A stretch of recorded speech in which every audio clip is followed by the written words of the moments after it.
Hey there, Colby. Mary Duncan with X Time in Dealer Track. I thought I'd put together a short video for you, easier than trying to explain this in an email. So from scheduling, you want to go into inspect, and you want to go over to your reports.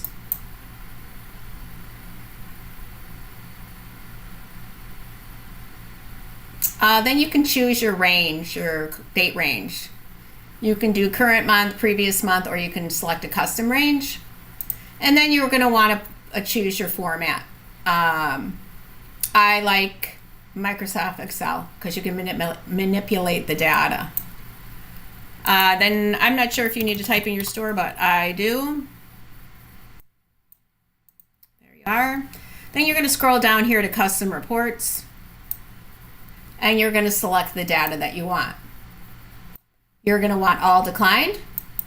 You're going to want to click off warranty and customer pay and change this to internal.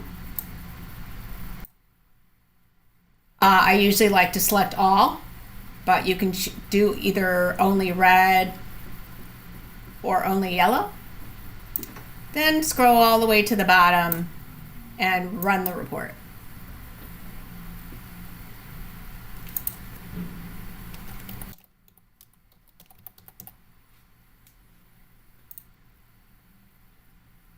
And here it is.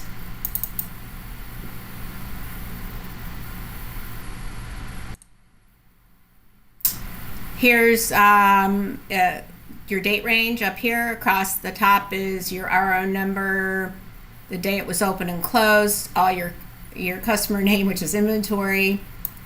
And then you scroll all the way over here to column X, which is your unsold lines.